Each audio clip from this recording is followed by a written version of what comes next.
Tiniyak ni Pangulong Ferdinand R. Marcos Jr.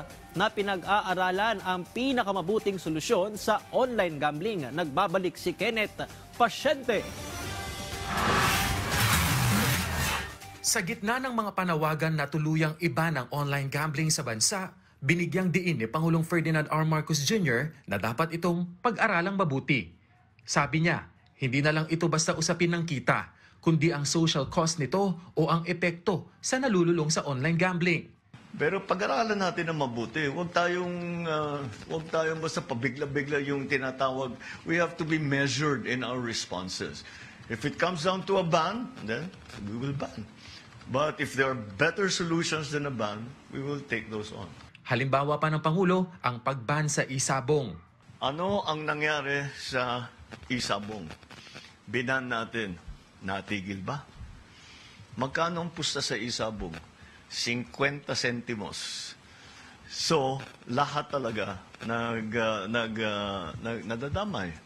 So, let's use that as an example. Successful ba yung pagban natin sa isabong?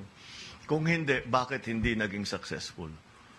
Yun ang mga kailangan natin pag-aralan. Eh ngayon, since nakita natin na nagka-problema, paano natin ayusin yung problema? Ang solusyon ba ay mag-ban o iba yung gagawin natin?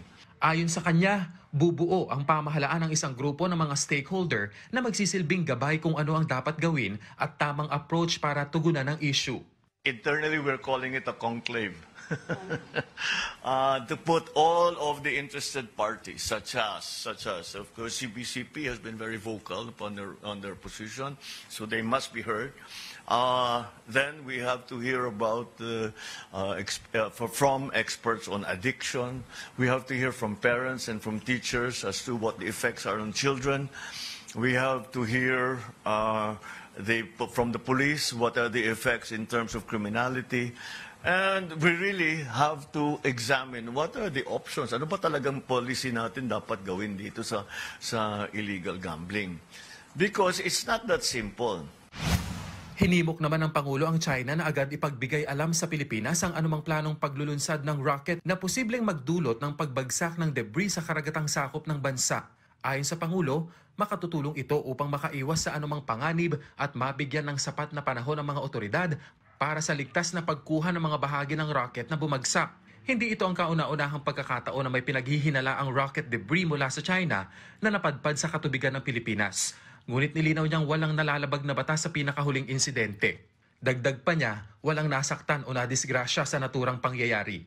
I remember in my trip to Beijing early on that I told President Xi, we have no interest in your rockets. You just tell us where they will land. We'll collect it and give it to you. And that continues to be my offer to China. Kenneth Pasyente para sa Pambansang TV sa Bagong Pilipinas.